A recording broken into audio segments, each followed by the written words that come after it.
The teasers dropped. The fandom went completely silent. Like pin drop silent. Yeah, and in an instant, the entire K-pop world was just turned upside down. Oh, completely upside down. Welcome to StarScope K-Report. Join us as we ride the Hallyu wave, uncovering the biggest K-pop comebacks, shocking industry controversies, and major K-drama updates. From internet-breaking rumors to historic chart milestones, we really dive deep into the world of Korean entertainment. We really do. And today, I need you to imagine something for a second. Imagine you are the 18th most famous person on Earth. Right. Your latest solo song just hit like 2.5 billion streams. Which is insane, by the way. Unbelievable numbers. You are, for all intents and purposes, a multi-billion-dollar walking economy. Yeah. Literally a one-man economy. But if you drink a beer on camera or, get a girlfriend, thousands of people will actually rent out LED protest trucks and park them outside your corporate office. Demanding you step down. It's wild. It is terrifying. Today, we are looking at this massive high-stakes collision between a pop star who just wants to act his age and an industry that profits off treating him like public property. So, welcome to today's deep dive. It's such a wild dynamic to witness, and it's something we are literally watching play out in real time right now. Yeah, we are. We're talking about a specific headline that has been just absolutely dominating international news, Koreaboo, Soompi, and every fan forum out there. The title is, quote, "He snapped Jungkook's live message that ruined everything." That is the focal point for this entire conversation today. Our mission for this deep dive is to figure out how the very marketing machinery that builds a global superstar can, suddenly begin to suffocate them. Suffocate them completely. To get to the bottom of this, we've pulled together an incredible stack of sources for you. We've got international news reports. We have dispatches directly from the front lines of fan communities. The Stan Twitter trenches, basically. Exactly, the trenches. And we have a really eye-opening mixed method academic study from the Young researcher. It analyzes the actual psychology of parasocial relationships. Because, if you just read the headlines, it is so easy to dismiss this story as standard celebrity gossip. Oh, for sure. But if you look closer, it's a literal masterclass in the psychology of modern fandom, corporate media, and, what happens when the product you are selling is simulated intimacy. Right. So let's set the scene here. It is February 26, 2026. Yep. It's 4:00 a.m. in South Korea. The golden maknae himself, BTS member Jungkook, goes live on Weverse. Which, if you don't know, is the official fan platform run by his agency, HYBE. Yes, thank you. And he is completely off script. Oh, totally unscripted. He's just hanging out, he's having some drinks with his older brother and a friend, and for 90 minutes he just lets loose. And in the highly sanitized world of K-pop, letting loose is putting it incredibly mildly. Seriously. I mean, he's systematically dismantled the carefully curated idol persona right there on camera. He really did. According to the reports, he's, swearing in English. He's throwing up the middle finger to the camera while joking around with his friend. Which fans lost their minds over. Right. And then he brings up his past smoking. Now, context for you listening. He had been spotted with a cigarette in the background of an ad campaign video a while back, and it was treated like this massive, hushed controversy. Like a huge scandal. Yeah, but on this live stream, he just looks right at the camera and says, quote, "I'm 30 now, why can't I talk about this? I used to smoke a lot, but I worked hard to quit." Just putting it all out there. All of it. And then he takes direct aim at his agency. He says, "The moment I say this, the company will probably go crazy." Oh my gosh. And then the kicker, he literally says, "I don't care about the company. I'll just live how I want." I remember watching that, and my jaw hit the floor. In the tightly controlled ecosystem of Korean entertainment, saying you don't care about the company and you'll live how you want is, it's essentially throwing a live grenade into the boardroom. Yeah. Okay, let's unpack this, because let me play devil's advocate for a second here. Go for it. If you are looking at this from a strictly Western media perspective, this is baffling. A 30-year-old pop star drinking a beer and swearing on a live stream is like a slow Tuesday for a Western artist. Oh, it's basically expected. Right. It's part of the whole rock star brand. So I have to push back here. Why is this a massive, earth-shattering controversy in K-pop? Is this just an overbearing corporate label enforcing strict rules, or is the fan base actively demanding this level of sanitized perfection? Well, it is a symbiotic loop of both, really. And the fallout from this specific live stream perfectly illustrates that tension. How so? Because the reaction was instantly and violently polarized. On one hand, you had international fans largely cheering him on. Right, they love the authenticity. Exactly, they supported his honesty. But domestic netizens, the Korean internet commentators, Knets, they were highly critical. The forums were brutal. They lit up with people calling him immature. People were literally asking, is he even an idol anymore? They claimed that drinking and swearing crossed a hard line. Because in their eyes, he broke the unwritten contract of what a K-pop idol is supposed to be. Exactly. And what is really telling about Jungkook's mindset is how he handled the aftermath of all this. Yeah, talk about that. Fast forward to April 8th, just a day before BTS was set to kick off their massive Arirang World Tour. Right, the huge comeback tour. Yeah, he went live again to address the February incident. Now, he did apologize to the fans, to ARMY, who felt uncomfortable, acknowledging that he hadn't shown this side of himself before. Which is a very standard industry move. It is, but then he firmly stood his ground. He said, I personally don't really know if I did something seriously wrong. Wow. He pointed out that YouTube streamers talk like that all the time. He promised he wouldn't commit crimes or do anything truly bad, but he essentially planted a flag and said, look, I am a human being, this is who I am, and I'm not going to pretend otherwise. That takes an insane amount of nerve, especially when you look at the corporate pressure looming over him right at that exact moment. That pressure is astronomical. The Arirang Tour is a global behemoth. We're talking 79 sold-out stadium shows. But, you know, it brings up a huge question for me. What's that? It's wild that fans would buy protest trucks or start boycotts over a guy having a drink or a dating rumor. That isn't just fandom, you know? That is a deep sense of personal betrayal. It really is. So what is happening psychologically that makes a fan feel like a pop star literally cheated on them? But before we get into that, if you love staying updated on your favorites, make sure you're subscribed to StarScope K Report. Yes. We've got even bigger scoops ahead in this deep dive. Yes, definitely hit subscribe. But to answer your question, to understand that betrayal, you have to look at the architecture of the obsession. The architecture, yeah. This isn't an accident. It is a deliberate, highly engineered business model. Right, and this leads us perfectly into the academic study in our sources, authored by Lucy Huang in The Young Researcher. Such a good study. It really is. This study takes a hard, scientific look at parasocial relationships, or PSRs, specifically within adolescent K-pop fans. And the data here is startling. Yeah, it blew my mind. Huang surveyed high school students and found that 63% of adolescent K-pop fans developed moderate to intense parasocial relationships with their favorite idols. 63%. What's fascinating here is that we really need to break down the mechanism of how that actually happens. Please do. The study calls this the intensification stage of a parasocial relationship. Think of it like a one-sided feedback loop. Okay. The K-pop machinery assigns idols these stereotypical perfect archetypes. You've got the boyfriend, the rebel, the cute one, the visual. The classic K-pop marketing. Exactly. Yeah. Then the industry uses specific tech platforms to simulate genuine one-on-one intimacy with those archetypes. Let's talk about those platforms because this is where it gets really insidious to me. Apps like Weverse, which HYBE owns, or SM Entertainment's Bubble. Oh, Bubble is what? If you aren't familiar with these apps, you might think they are just like Instagram or Twitter. They are not. They are designed UI-wise to look and feel exactly like a private text message interface. Right, like an iMessage. When the idol posts a message, it doesn't look like a public broadcast to millions of people. Your phone buzzes, and you get a push notification that reads like a direct, intimate text from the artist to you. Just to you. Think about the influencers you follow online. When they post a Get Ready With Me video from their messy bedroom, it feels like you're just hanging out with a friend, right? Totally. The K-pop industry just weaponized that exact feeling.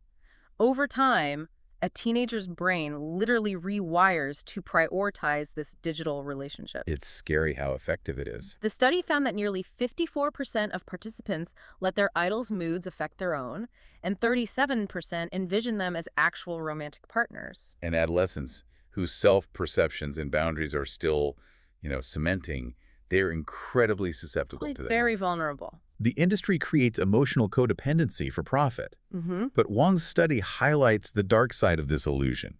It actually warps fans' internal morals. Yeah. The study found that when an idol is involved in a scandal, fans do not react objectively. They either defend the idol blindly, completely abandoning their own moral compass, or, and this is the scary part, They react with visceral, aggressive betrayal. Because it's not just a celebrity doing something wrong. In their minds, it is their best friend or their boyfriend betraying them. Exactly. And we saw this exact mechanism play out in the real world just a few months prior to Jungkook's livestream. In December 2025, rumors started circulating that Jungkook was dating Winter from the K-pop group aespa. Oh, I remember this. And the evidence for this was incredibly thin. Ridiculously thin. According to the fan sleuths, they allegedly had matching dog face tattoos and similar nail art on their ring fingers. That was it. That was literally it. And maybe they did date, who knows? But the reaction from a specific subset of fans wasn't just to, gossip about it. No, they mobilized. They literally hired LED protest trucks and parked them outside of HYBE's headquarters in Seoul. And the messages on those trucks were so revealing about this psychological state. They didn't just express disappointment. What did they say? They read, quote, "Are you in your right mind deceiving fans and harming the group? And Army waited for you during the military, and this is what we get in return." Yikes. Notice the language there. It is the language of transactional debt. We waited, you owe us. Wow. Yes. And that transactional nature goes so much deeper than just emotional support, right? It's financial and physical labor. Oh, heavily financial. Let's look at how fans actually orchestrate an idol's success. Our sources highlight a completely separate controversy with a rookie group called Quartus, who are also under the HYDE umbrella. Right, the monster rookies. The Chinese fan base for Quartus released a statement defending themselves against the actions of a few stalker fans, but in doing so, they explicitly admitted to spending millions of dollars, staying up all night, and manipulating the Korean melon music charts to buy the group's success. We really need to unpack what that means for a second, because manipulating charts sounds kind of abstract. Break it down for us. K-pop success on charts like Melon isn't just about organic listening. It is a highly coordinated, militarized operation by the fandom. A literal operation. Fans will buy hundreds of copies of the same physical album just to inflate sales numbers. They will create multiple streaming accounts, organize shifts, and run streaming farms 24 hours a day to keep a song at #1. It's less like being a fan of a musician and more like holding equity in a startup. Yes. If you spent your own money pumping up the stock price and worked a 12-hour unpaid overnight shift to stream their song, you start to feel like a shareholder. That is the perfect analogy. When fans are doing the unpaid labor that keeps the corporate machine running, they stop feeling like consumers. Right. They feel a sense of literal ownership over the idols because they fund and orchestrate their success. So when Jungkook goes on a live stream, drinks a beer, and says, "I don't care about the company, I'll just live how I want," a fan doesn't hear a guy wanting a break. What do they hear? A shareholder hears, "I'm going to tank our investment." That completely changes the context. It makes the outrage make logical sense, even if it's completely toxic. Yeah, it's dark. But it also takes us to a much darker place. We've talked about the emotional blurring of lines and this feeling of corporate equity, but what happens when that equity makes you think you have a right to show up at their house? Oh, man. Later in the deep dive, we'll talk about a terrifying real-world plot twist with Sasaengs that nobody saw coming. But first, let's transition to the physical blurring of lines. Hit that subscribe button so you never miss a KP update, because this gets wild. It really does. Because when a fan is conditioned by an app to think an idol is their partner, and conditioned by the industry to think they are a shareholder, the real-world boundaries completely vanish. Just disappear. And that is where the manufactured illusion becomes physically dangerous for the artist. The timeline of physical intrusions Jungkook has faced is just harrowing. Going back to 2023, he had to go on Weverse and literally beg people to stop sending unsolicited food deliveries to his private home. That is so creepy. He had to warn them he would track the receipts and take legal action. Then, during the BTS Las Vegas tour, fans often referred to as Sasaengs, or stalker fans, they found out his hotel room number and relentlessly called his room in the middle of the night. I remember the live he did about that. Yeah, he had to do a live stream just to say, "It's scary, it's chilling, stop." And yet, despite these direct human pleas from the artist, the industry's relentless monetization of intimacy ensures that some fans will always feel entitled to cross that line. Which brings us to two terrifying recent breaking points detailed in our sources. First, June 12th, 2025. A huge day for ARMY. This was supposed to be a joyous day. It was the exact day Jungkook was officially discharged from his 18 months of mandatory military service. He's returning to civilian life. But that night, around 11:20 p.m., a woman in her 30s who had traveled all the way from China was arrested at his home. Unbelievable. Why? Because residents reported her repeatedly trying to guess his door code to break in. Just let that sink in. On his very first day back in civilian life, after serving his country, someone is trying to crack the code to his front door. And it doesn't stop there. Just yesterday, July 27th, 2026, Jungkook had to hold another live broadcast to address a brand new incident. The bakery thing. The bakery thing. He had gone to the movies by himself to see the Korean film HYBE. On his way out, regular fans politely asked for photos, which he happily took. He's always been good about that. Yeah, he went out of his way to say he loves when fans are respectful, but then he stopped at a bakery to buy bread, and someone suddenly cornered him, shoving a camera right in his face without a single word. He went online just to say, look, I don't care how old you are or where you're from, shoving a camera in someone's face while they're buying bread is just basic disrespect. This raises such an important question about basic human rights versus the unwritten contract of being an idol. Yeah. There is a staggering cognitive dissonance at play here. These individuals claim to love and support the artists, right? Right. They dedicate their lives and finances to them, yet they terrorize their private lives. They treat the artist not as a human being, but as public property to be consumed.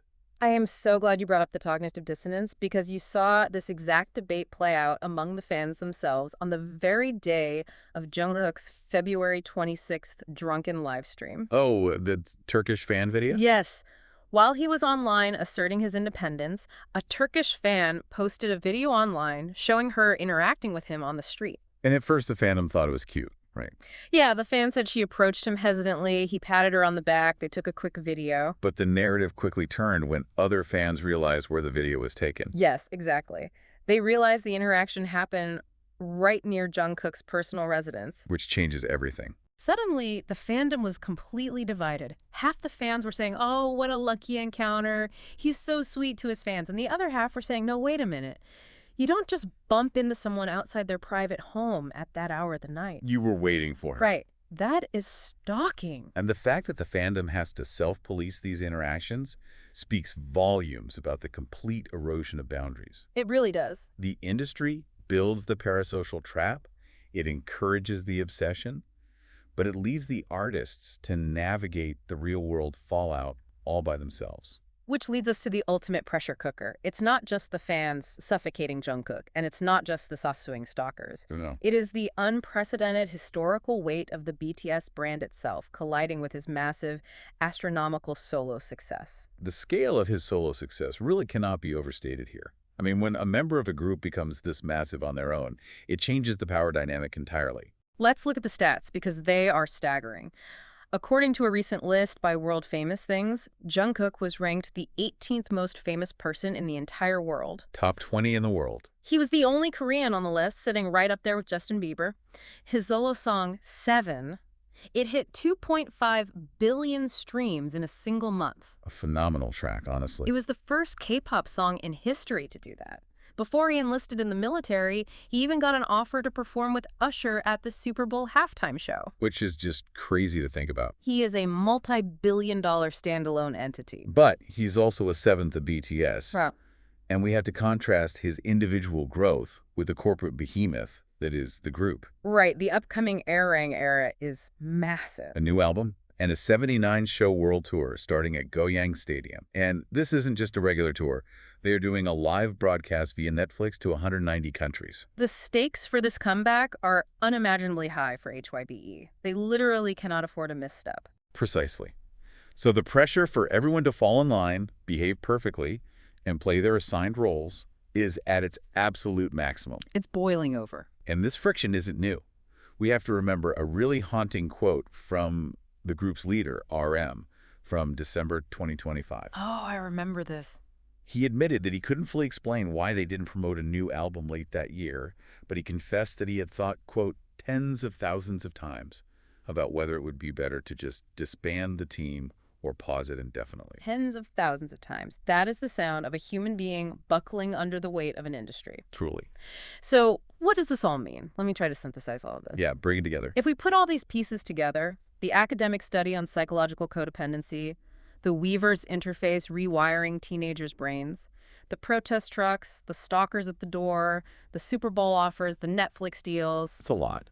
It feels like we are looking at an incredibly dangerous physics experiment. You have Jungkook, a 30-year-old man, who is essentially just asking to be treated like an adult human being who can have a beer and make his own choices. That's basic autonomy. But he is the central load-bearing pillar of a multi-billion-dollar corporate and fan ecosystem that demands a flawless, compliant, heavily sanitized character. And when the pillar decides it no longer wants to bear the weight, the entire structure trembles. Yeah, it really does. That is why the February livestream was so explosive. It wasn't just a drunken rant. It was a declaration of autonomy in an industry that explicitly monetizes compliance. It really makes you look at your own media consumption differently, doesn't it? For you listening, think about how the digital age has completely commodified intimacy. We all fall for it. We do. We follow influencers, we watch daily vlogs, we subscribe to exclusive content that makes us feel like we are part of a celebrity's inner circle. We love the feeling of being close to the stars. But where is the line between supporting an artist and consuming their autonomy? And that leads to a much larger systemic question for the future of Korean entertainment, and really the Hallyu as a whole. What's that?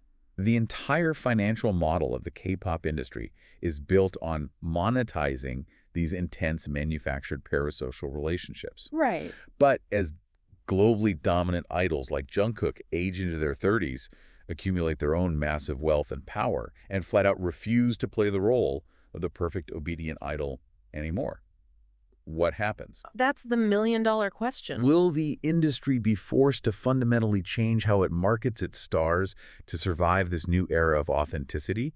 Or will the machine just stubbornly keep replacing them, churning out younger, more compliant idols to feed the illusion? It's a fascinating question, and one we will be watching play out in real time as the Sasaeng tour kicks off. We want to thank you for joining us on this deep dive into the sources today. We invite you to keep questioning the media you consume and always look at the mechanisms working behind the scenes. Because as we've learned today, when you build a perfect glass terrarium to house a human being, you shouldn't be surprised when they eventually realize they have the power to break the glass.